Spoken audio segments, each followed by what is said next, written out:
That's right, just shaved up. But anyway, adding on to my Dragon Slayer campaigns, I'm adding in spells from video games, i.e. EQ, and other additions like Unearthed Arcana. The Carnage, that is my 2 Mega Dungeon games. I put in Death's Door, and all it does is I can get an extra saving throw within 1 turn. Check, 1 turn. 1 turn, you get an extra death save. Come back to that 1 hit point in D6 rounds. You only get 1 extra shot, and only if your cleric survives the combat, and only if your cleric casts it. And I made it a generic spell for all clerics. And that might have raised an eyebrow or two. They're like, what? I said, not every cleric spell is available to all clerics.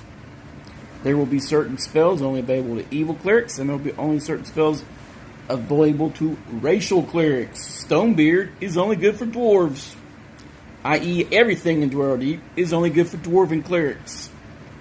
These 2 spells I made for Flash of Light and Bright Ward are only for Sol Invictus, unless you petition Yig. So it's going to be one of these lawful deities of the Light Pantheon, right? And I got players who don't agree with that. And I can always tell because they grumble. They won't say nothing because they know it won't matter. And, but, why is your lawful good cleric casting Finger of Death? Or Death Spell? What's a combat spell? It's in the book. If it's in there, I mean, roleplay a little bit, guys. Come on. At least pick an alignment. I should crack down on all these neutral clerics. You can't turn undead. Ah! Good on command. Well, if you're chaotic, sure. What? Chaotic neutral can command.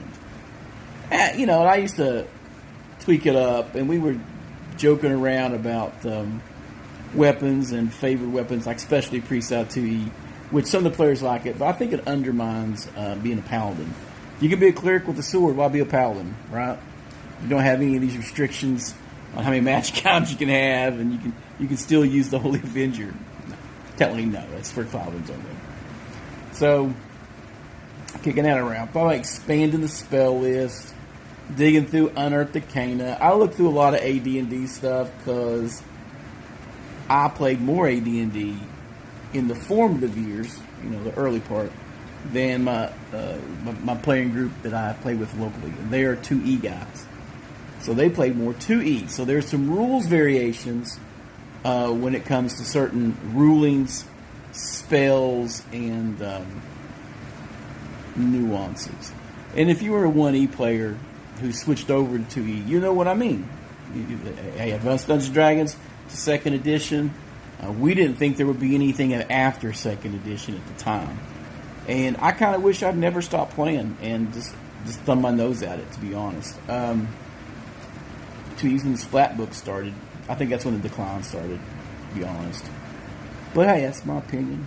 I got a bunch of them. But yeah, restricting spells based on alignment or deity. Do you do it? Should you do it? Does this make sense?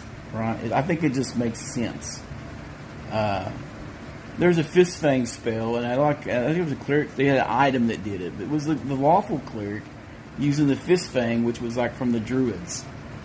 And in the Mega Dungeon series that Gillespie's got out there, it was a spell for the evil cleric. So I'm going to keep it that. Because it's creepy. It's a creepy spell. I don't think the Druids have been casting it anyway, as it says evil. So, yeah.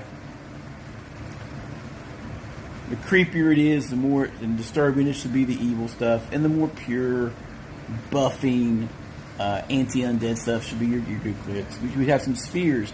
Not bringing back the spheres thing, but a general thing, like unique spells for your deities. Make unique spells for your deities.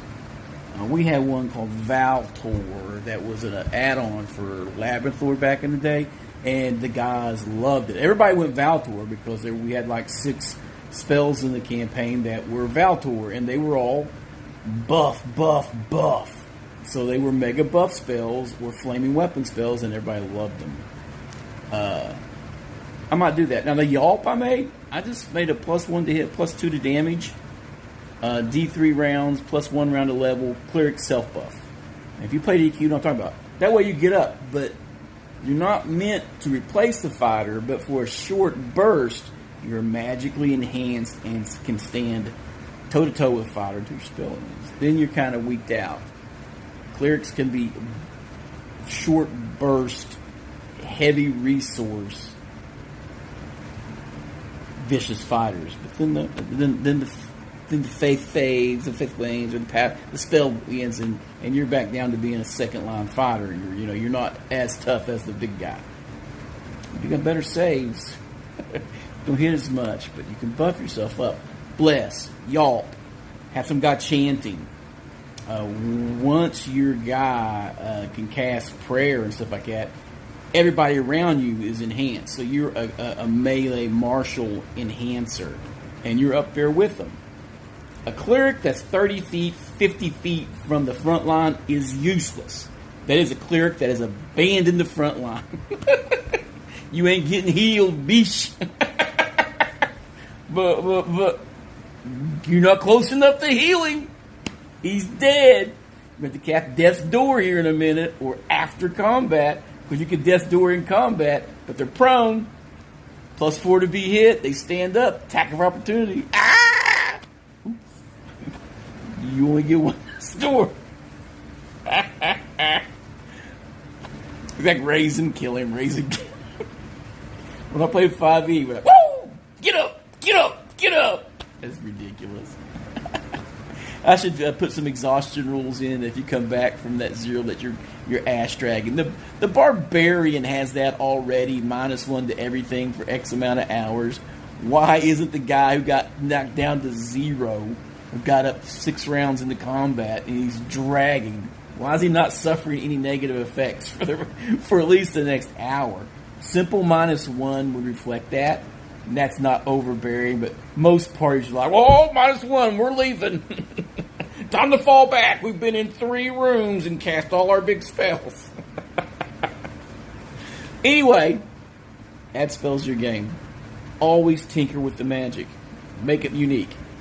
Anytime you add cultists or evil wizards, make sure they got something a little different. Even if it's making their fireball blue-green. I mean, just something. Keep them guys guessing. Game well, game often. Get out there and play some, guys. Later.